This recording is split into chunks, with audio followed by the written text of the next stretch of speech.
Hi, it's Jeff Chalmers here from discoverdouble-bass.com, which is where you can go to learn all about the double bass, improve your playing with our lessons, our interviews and our courses. And today I'm joined by a wonderful artist who I'm here to learn all about their career. They're really blazing a trail particularly on the UK jazz scene.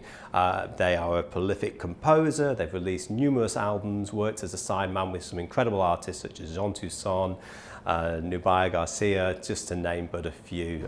So it gives me great pleasure to welcome to this Discover Double Bass. It's Daniel Casimir. Daniel, thank you for joining me today. Thanks for having me, Jeff.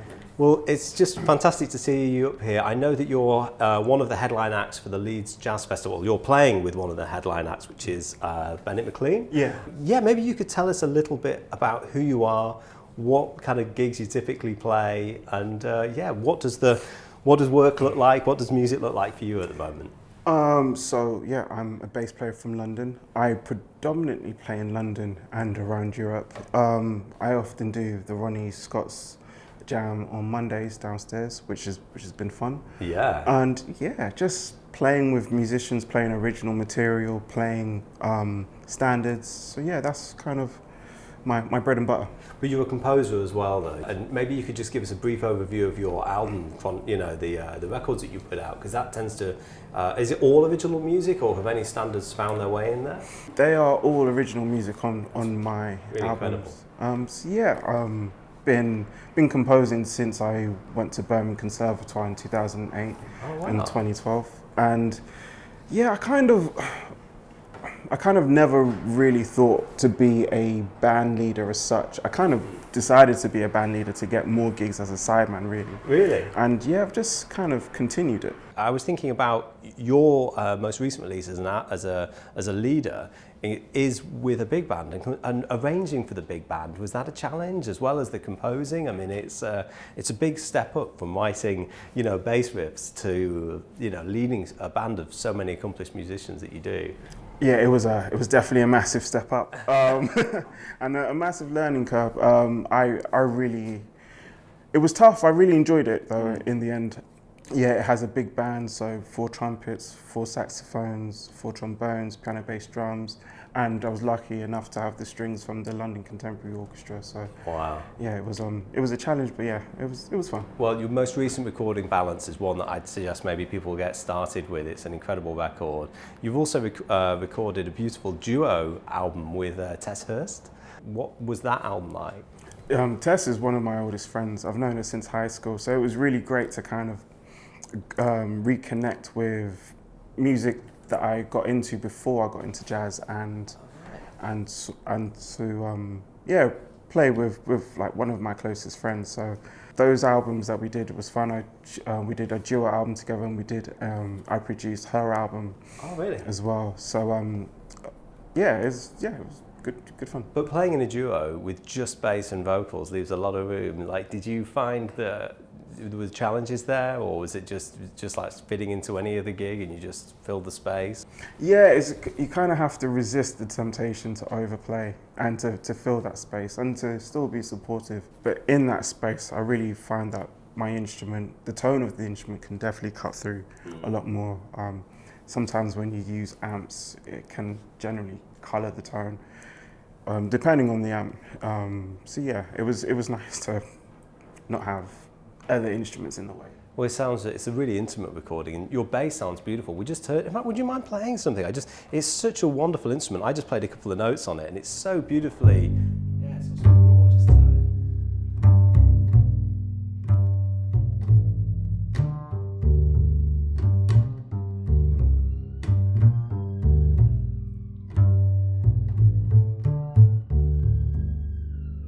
It's beautiful. Really cool. We've got a police siren in the background, which added to the vibe there, but it worked. It's gorgeous. And this instrument, you said to me, is we're kind of jumping around here, but this is a modern instrument. Is that right? It looks like it's about a million years old. Yeah, it was made in 2011. I got it from a guy called Adrian Warwick.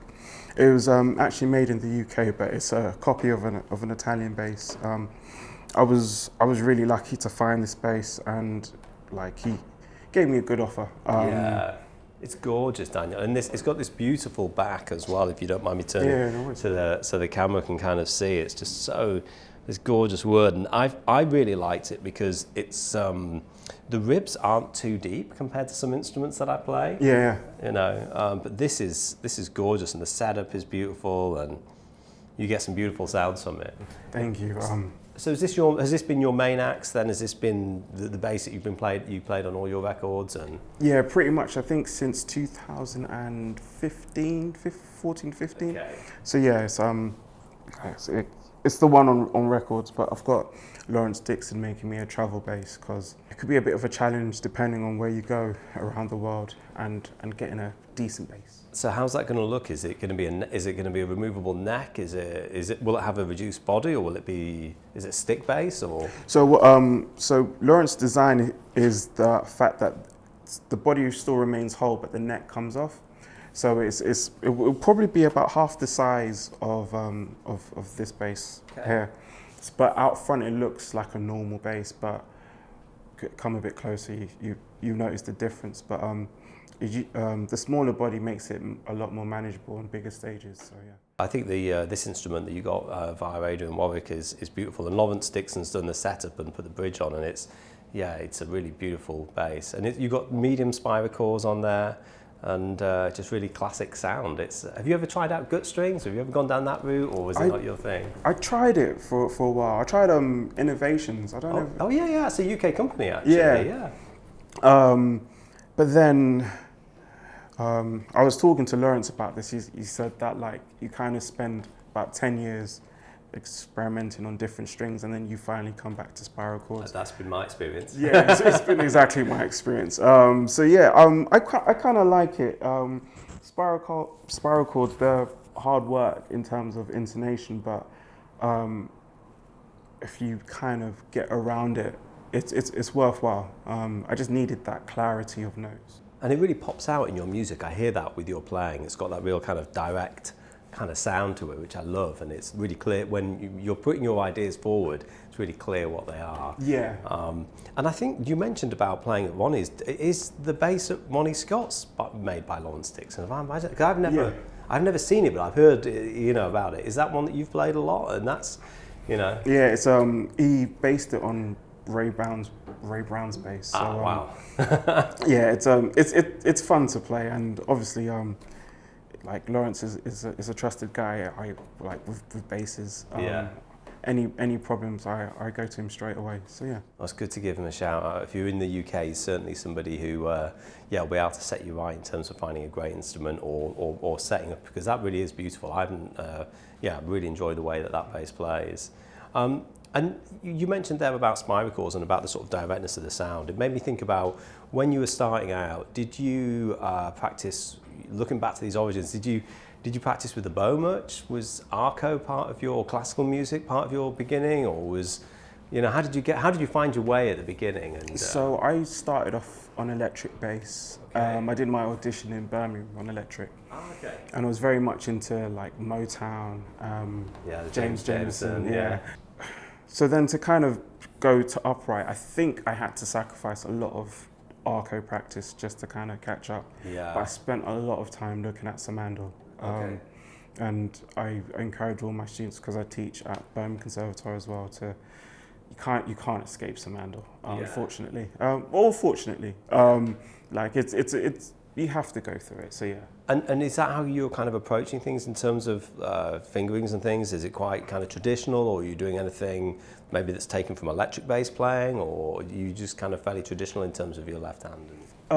Towards my fourth year at Birmingham, I kind of got into Francois Rebath and the kind of pivoting element of it. I found it quite useful as a method to mapping out the bass. Yeah. Actually, I remember it was Michael Janisch. He came to do a masterclass, and I think I was playing footprints like, and he was like, "Oh, you can play it,"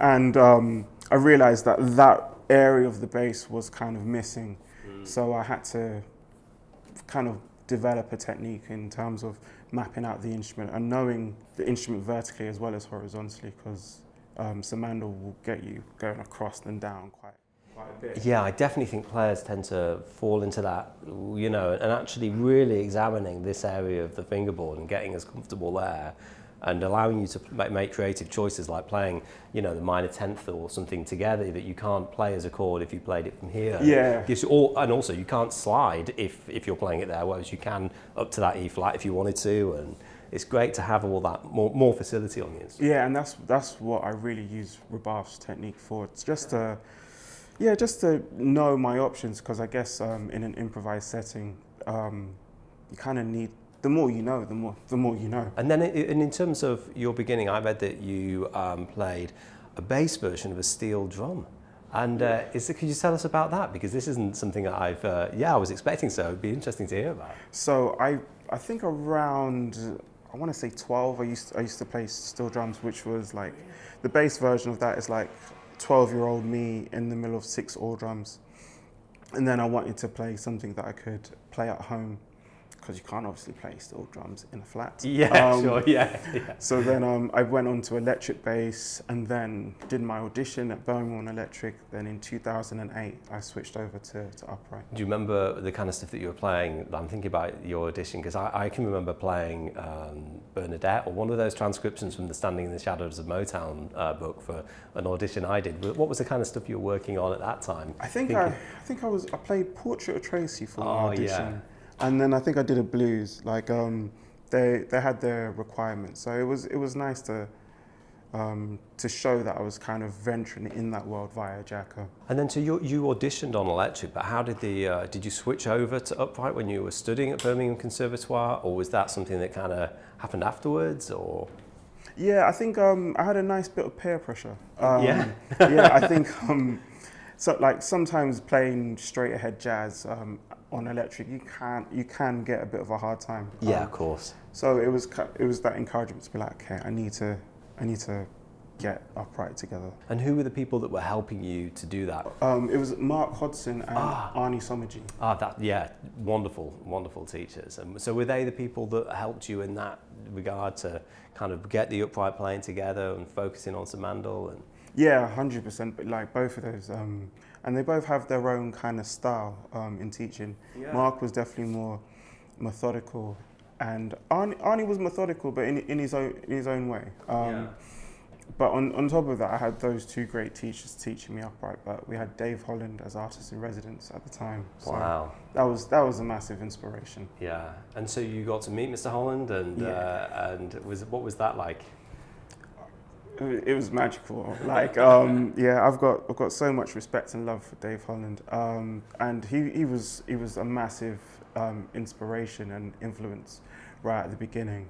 He used to come down at least once a term to coach a band, and then you just see him do like a little solo bass performance, and yeah, it was really great to see the possibilities of the instrument. Did listening to those big band records of his inspire you in terms of like that side of your playing as you went forward? Because he's a really ambitious composer as well. Yeah, he definitely normalized being a band leader as a bassist.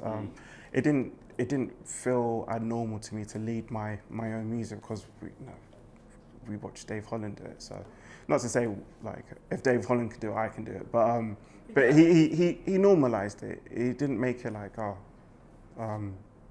he just normalized it. And what about other I'm thinking of these kind of bigger names. Have you had a chance to connect or play with other people that you maybe look up to in a similar way to Dave Holland? I'm thinking whether you've ever had a chance to meet Mr. Carter or any of our bass heroes along the way, or have you just mostly focused on studying with your teachers at Birmingham? I had a chance to meet Christian McBride a couple of times, and actually he did a duo performance with John Padatuzzi at Umbria Jazz Festival. There's a video of that online, I believe. Yeah, I was there just losing my mind. I bet. It's that was incredible. And it was just nice to kind of, it was daunting, and you quite often get imposter syndrome to kind of watching your heroes do their thing and then trying to keep up as best you can, but it was a great achievement.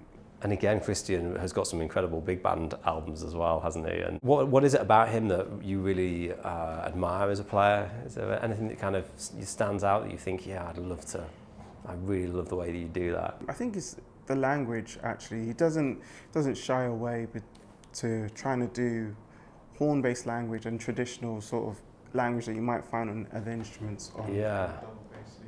Is that something that you've done in terms of, I'm thinking about things like transcription or trying to play the more, language that is beyond the double bass? Yeah, I predominantly I actually transcribe a lot of bass players, but I transcribe a lot of bass players who check out horn players. Yeah. Transcriptions makes up a majority of my practice, I would say. And is that now it makes it up, or was that something that just happened then? Are you still transcribing now? Yeah, definitely. Really? It's like, and this is the advantages that I find with London and doing the jam sessions, because it's a very, very instantaneous feedback in terms of whether you can do something there and then of that moment, and then you work out why you wasn't able to do it, and like maybe transcribe and work on it.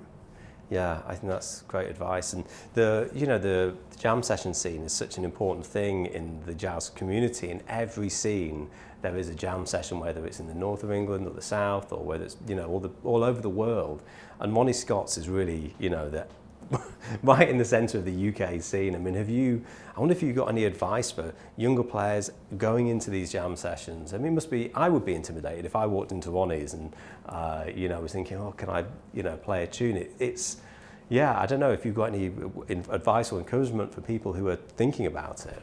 Definitely go and definitely play and see it as a learning experience. I think quite often you can kind of go in and have an expectation of trying to sound the best, but actually going in there and trying to sound and treating it as a lesson really is the main thing.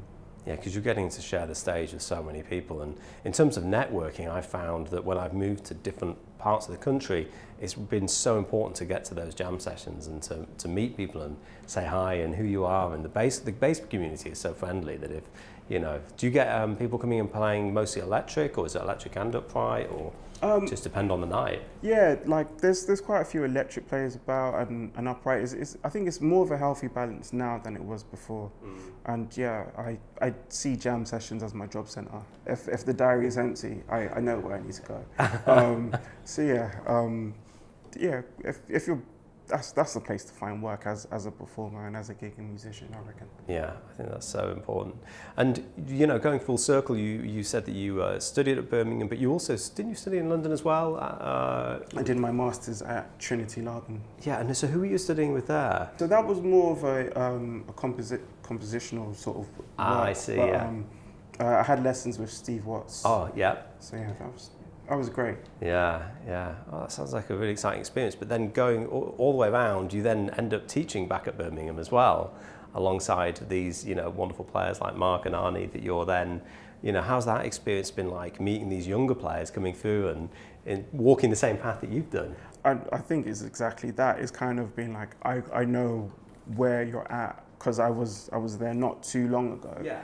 And this is kind of what you need to do. And don't make the same mistakes that I did, or maybe make the same ones that I did. So yeah, it's a really beautiful full circle moment, and it's been great to kind of give back. And what advice would you have for somebody who's entering a conservatoire level training? Is there anything that you think that they should be really focusing in on, or to prioritise in their playing? If somebody comes to you for the first time, what do you want them to be going away and shedding? Definitely some mandol. And I think, given the time that we're sort of in at the moment, I definitely think the priority on practicing slowly, actually. Yeah. I think we've gotten used to everything being so instantaneous that our brain still functions in the same way, to go over things slowly and humbly as well. Except that it's new information, it will take time to seep in. I think that you left finished your studying in about 2012-ish, around that time. Well, that was at the time, smartphones weren't quite as much of a part of our lives as they are now, but yet I find my practice, my ability to practice is much lower now. I find it harder because I deal with these impulses to check my phone and things, and I think that younger students today, although they have access to all this knowledge, I think in some ways it's a harder journey, and but it must be really inspiring to have their energy in the room and to be connecting with them. And yeah, completely. Yeah. Students are great. So, what advice do you have then for those students going forward and thinking about leading their own bands? Because the sideman world and the band leader world is such a fascinating thing that you're kind of stepping into both. Like, which one? What do you prefer to do? If you've got something in the diary, what are you most excited about? I think I'm more nervous about my own stuff. Because I think the nature of being a sideman and the nature of this instrument, you're probably more than likely to be gigging somebody else's material than your own. So then to be like, I need to know my own as well as sometimes you know your music the least compared to like the other people that you play with. I look forward to war gigs, and they all present their different challenges. But yeah, I think as well, having Dave Holland as artist in residence, he normalized like band leading and being a sideman as a band leader as well. Yeah, because you're these big personalities like Dave Holland fitting in, to all of these different ensembles. But yeah, there's no friction there. You just accept it, and he's such a powerful voice. But it's one that works in all of these ensembles and is listening and connecting with different people. And I was thinking it would be interesting to speak to you about improvising. And one of the pieces that I really enjoyed checking out was In Search of Goldilocks, have I remembered this correctly, the name? And it starts with a really cool open bass feature. Have you got any advice about setting the scene for the band? It's such a special moment where you're just, the bass player is the only person on stage, Have you got any thoughts about how to best go about that? I think firstly is to kind of check out loads of solo bass performances. Dave Holland's One's All has been a solid inspiration of mine. Also a little bit of Bach as well. Just the ability to kind of outline the harmony by yourself. Have you practiced the cello suites and things? Is that part of what you've worked on? Yeah. A little bit. And it creeps in. I think I need to sit with it a lot more, personally. And there's things that I want to do that I haven't looked at yet. But yeah, Bach's cello suites are really great in terms of actually, this is the harmony and this is what you can do, and outlining it clearly and in an interesting way. And also having just a little bit of a plan, not necessarily prescribing everything you're going to do, but to have like a general area in terms of where you want to go, like a plot line. So yeah, a plot line, not a script.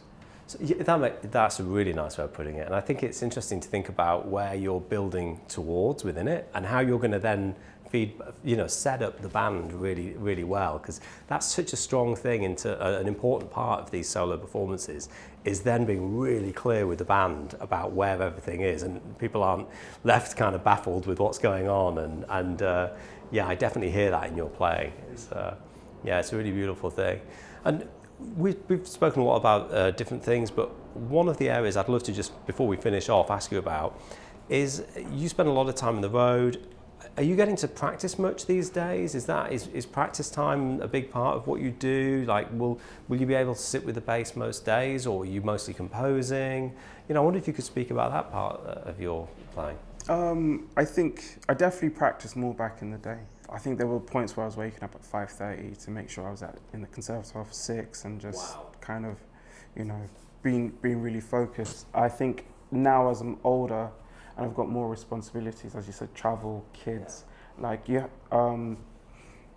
try and practice every day, but then the other commitments I have around it has forced me to be a lot more focused. And more precise in terms of what I want to achieve as a musician. Do you find with teaching that gives you opportunities to practice and to work on things and ideas that are coming into the classroom from your students? Because I found it depends on the situation, but sometimes you can find yourself in a practice room and there's nobody there, or maybe you're preparing something to share with the student that they're working on. That can be a cool aspect of teaching. Yeah, I think teaching has forced me to kind of formalize some of the things that I've kind of know but not formalized, I guess. So yeah, teaching has helped in that sense to be like, okay, this is what I do, and this is how you can go about doing something that I'm interested in. Yeah, well, that's absolutely fantastic, Daniel. I mean, in terms of bass gear, we actually kind of loops around in a funny way. I always like to ask people at the end what kind of stuff they're using. So you've got the spiral mediums that we mentioned. In terms of amplification when you're on the road, what are you tending to go for? I love to use a Mark bass amp. They're my favorites. Got a realist. I used to have this, I can't really remember, which is not going to be that useful. But yeah, but then this is so normalized in terms of having the realist on it that it's kind of like when you play electric and people ask, do you have a jazz bass? Yeah. Like there's a level of equipment that becomes normalized, and the realist pickup is one of them. Well, it's a beautiful sound that you get both. And in terms of recordings, you asked me earlier about the microphone. Do you have kind of strong views about what mics you use when you record? I'm very insistent that there's a microphone there. When you're playing? Yeah. I think almost to the point where I really don't like having a DI signal. And actually for live, I do use the ESB Stanley Clark. The pedal, just because like the DI is just, I call it the devil's input. It's just it certainly can be, can't it? Yeah. Like and I find it sometimes quite distracting coming from monitors having such a clean sound. I know sound engineers might hate that, but just how I play. Well, honestly, everything that I've heard you play on, you have this very consistent sound, and it's been really amazing to kind of meet you and to learn about that. And it's really been inspiring to follow your playing. I think for me, it's watching somebody who is in the UK doing such great things. It's awesome, Daniel. So thank you for your music. Thank you for coming and sharing with us. And just before we move on to hear you play something, perhaps you could let people know where they can connect and hear your music and find out about what you do. Where can people find you online? Cool. So my website is danielcasimirbass.com. Yeah. Our next show is Love Supreme Jazz Festival on the 6th of July. So yeah, that's with the full big band. So yeah, come check us out. Awesome. Thanks so much for joining me, Daniel. It's a pleasure meeting you.